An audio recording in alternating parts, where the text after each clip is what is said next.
Assalamualaikum warahmatullahi wabarakatuh. Perkenalkan, saya Fajriya Nurhalin dari kelas 1 PAIB. Saya akan memaparkan materi sejarah kebudayaan Islam dan lokal mengenai sejarah Islam di Banyumas. Yang pertama ada potret masyarakat Jawa Tengah bagian barat selatan atau Banyumasan pada pra-Islam. Ada kehidupan sosial politik. Sebelum Islam masuk ke wilayah Jawa Tengah bagian barat selatan, masyarakat setempat hidup dalam sistem kekerabatan yang kuat dan berpusat pada keluarga besar atau marga. Kehidupan politik pada masa itu diatur oleh raja-raja kecil atau kepala suku yang berkuasa di wilayahnya masing-masing. Masyarakat juga sudah mengenal sistem pertukaran barang atau perdagangan dengan wilayah lain. Pembahasan mengenai Banyumas. Sebelum Islam tidak bisa dipisahkan dari sejarah dua kerajaan besar yang menguasai bumi Jawa, yaitu Kerajaan Majapahit dan Kerajaan Pajajaran. Alur Majapahit yang kemudian membentuk Banyumas bisa ditelusuri pada sejarah berdirinya Kadipaten Wirasaba I pada abad 15. Sementara jalur Kerajaan Pajajaran dapat ditemukan pada sejarah berdirinya Kadipaten Pasir Luhur pada abad 14-15. Setelah dua kerajaan besar tersebut, kerajaan-kerajaan di Jawa Tengah bagian timur, yaitu Demak, Pajang, dan Mataram, mengambil alih wilayah Banyumas dengan membangun Kadipaten Wirasaba II dan Kadipaten Banyumas pada abad 16-19. Dengan demikian, Banyumas sebenarnya hanyalah merupakan kota kabupaten yang merupakan bagian dari baik Kerajaan Majapahit, Pajajaran, maupun kerajaan-kerajaan di Jawa Tengah bagian timur. Berdasarkan tulisan Van der Meulen, sejarah Banyumas sebenarnya bisa dikaitkan dengan cerita sejarah Kerajaan Galuh Purba sekitar tahun 78 Masehi yang didirikan oleh para pendatang dari Tanah Kutai melalui pantai Cirebon dan menetap di pendalaman Gunung Slamet, Gunung Ciremai, dan lembah Sungai Serayu.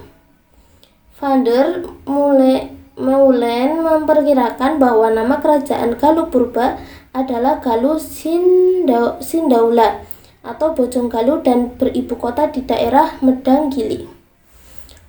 Di kalangan masyarakat Banyumas dikenal adagium Adoh Ratu Cedak Watu.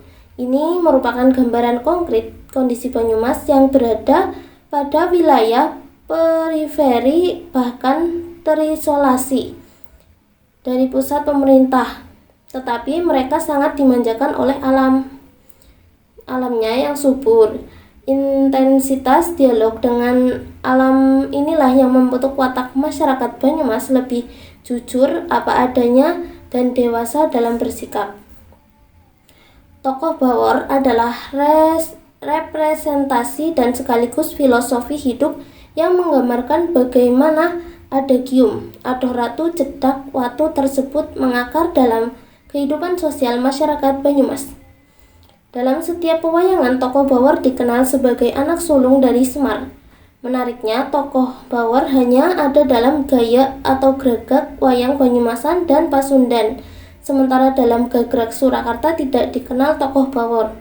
Umumnya, gagrak pewayangan hanya mengenal tokoh Petruk, Gareng, Bagong, dan juga Semar, sementara sosok Bawor itu tidak dikenal. Adapun karakter dari Bawor yang menjiwai perilaku sosial masyarakat Banyumas antara lain, yang pertama ada sabar dan nerima. Sabar dan menerima apa adanya dalam kehidupan keseharian. Yang kedua itu ada berjiwa ksatria, jujur, berkepribadian baik, toleran. Yang ketiga ada cancudan, rajin dan cekatan. Yang keempat ada cablaka, lugas dan terbuka tanpa tedeng aling-aling. Dari sisi bahasa dan karakternya, Kebumen memang menampilkan dualisme antara Banyumas yang panginyongan dengan budaya cablakanya. juga Bagelen yang semi bandek dengan budaya Kraton Priayian. Untuk karakter yang pertama, Banyumas Caplaka dapat ditemukan di masyarakat yang tinggal di sebelah barat Sungai Luk Ulo. Sementara karakter yang kedua, Bagelen Priayi, nampak dalam perilaku hidup masyarakat di sebelah timur Sungai Luk Ulo.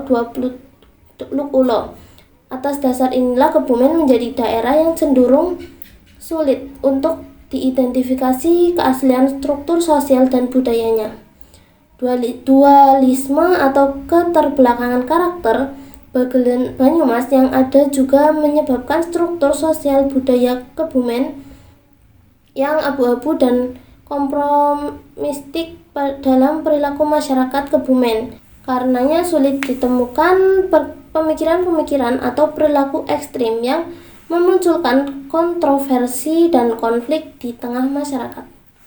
Perbedaan pendapat sebagai hasil berpikir kritis seringkali diharmonisasikan sehingga tidak menimbulkan gejolak dan konflik berkepanjangan di masyarakat. Dampak dari sikap sosial seperti ini seringkali membentuk perilaku masyarakat Kebumen stagnan, kurang dinamis, serta lambat merespon perubahan.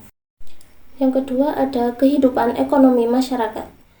Mata pencaharian masyarakat pada masa pra-Islam sebagian besar adalah bertani, berternak, dan pada sektor perikanan. Masyarakat juga sudah mengenal sistem pertukaran barang atau perdagangan dengan wilayah lain, terutama dengan wilayah pesisir. Dari sisi kondisi alam, seluruh daratan di Pulau Jawa dikenal dengan kesuburan tanah dan curah hujannya yang tinggi. Faktor alam inilah yang kemudian membuat masyarakat di Pulau Jawa mampu mengembangkan budidaya pertanian lahan basah dengan ekspedisi hasil pertanian yang unik antara satu daerah dengan daerah yang lain. Beberapa daerah yang dikelilingi atau diapit oleh beberapa pegunungan vulkanik serta dataran-dataran tinggi bahkan cenderung terisolasi dari pengaruh sosial politik dunia luar. Pola perekonomian masyarakat Jawa termasuk Banyumas sedikit mengalami perkembangan ketika memasuki abad ke-7, di mana kerajaan-kerajaan besar di Jawa atau Tarumanagara, Mataram, Majapahit, dan juga Mataram mulai membuka jalur perdagangan dengan negara-negara lain di kawasan Asia seperti India dan juga Cina. Pada masa ini, masyarakat tidak lagi hanya mengandalkan sungai sebagai jalur distribusi perekonomian, tetapi mereka juga menggunakan jalur laut dengan berbagai dermaga dan pelabuhannya. Profesi masyarakat juga berkembang, tidak lagi hanya menjadi petani, melainkan ada beberapa yang menjadi pedagang, eksportir barang, atau penguasa kapal angkut barang. Untuk yang kedua, ada Islamisasi di wilayah Jawa Tengah bagian barat. Yang pertama, peran Wali Songo. Wali Songo merupakan 9 orang ulama yang berperan penting dalam penyebaran Islam di Jawa Tengah bagian barat. Mereka mengajarkan ajaran Islam dengan cara yang adaptif dan menggabungkan budaya lokal dengan nilai-nilai Islam. Wali Songo memiliki arti 9 wali. Sebenarnya jumlahnya bukan hanya 9. Jika ada seorang Wali Songo meninggal dunia atau kembali ke negeri seberang, maka akan digantikan oleh anggota yang baru. Songo atau 9 adalah angka keramat, angka yang dianggap paling tinggi. Dewan dakwah tersebut sengaja dinamakan Wali Songo untuk menarik simpati rakyat yang pada waktu itu masih belum mengerti apa sebenarnya agama Islam itu. Selanjutnya ada peran wali dan ulama lokal. Selain Wali Songo, ulama lokal juga turut berperan dalam menyebarkan ajaran Islam di wilayah Jawa Tengah bagian barat selatan. Mereka membuka majelis-majelis ilmu dan pesantren untuk mengajarkan agama Islam kepada masyarakat setempat. Ulama lokal juga berperan dalam mempertahankan ajaran Islam dari pengaruh-pengaruh asing yang masuk ke wilayah tersebut. Yang terakhir ada Islamisasi periode akhir. Pada periode akhir Islamisasi di wilayah Jawa Tengah bagian barat selatan, ajaran Islam sudah menyebar luas dan menjadi agama mayoritas di wilayah tersebut. Masyarakat setempat sudah mengenal dan menerapkan ajaran Islam dalam kehidupan sehari-hari, baik dalam aspek keagamaan maupun sosial budaya. Materi selanjutnya ada Islam di Jawa Tengah bagian selatan. Yang pertama ada Kebangkitan Islam Puritan. Kebangkitan Islam Puritan merupakan gerakan Islam yang menekankan pada pemurnian ajaran Islam dari pengaruh-pengaruh asing dan penyesuaian dengan budaya lokal. Gerakan ini muncul sebagai reaksi terhadap pengaruh-pengaruh asing yang masuk ke Indonesia terutama dari barat. Di Jawa Tengah bagian selatan, gerakan ini diwakili oleh berbagai organisasi keagamaan tentunya, seperti Muhammadiyah dan juga Persatuan Islam, atau yang biasa dikenal dengan Persis. Tren yang selanjutnya ada tren Islam moderat. Tren Islam moderat merupakan gerakan Islam yang menekankan pada pemahaman ajaran Islam yang moderat dan toleran terhadap perbedaan. Gerakan ini muncul sebagai solusi atas konflik-konflik yang terjadi di masyarakat akibat perbedaan agama, suku, dan juga budaya. Di Jawa Tengah bagian selatan, gerakan ini diwakili oleh organisasi Nahdlatul Ulama atau yang biasa kita kenal dengan NU yang memiliki jutaan anggota di seluruh wilayah Indonesia. Yang ketiga ada tren Islam liberal.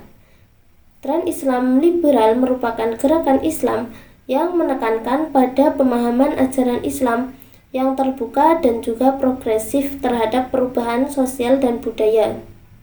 Gerakan ini muncul sebagai reaksi terhadap ketatnya penafsiran ajaran Islam oleh kelompok-kelompok konservatif.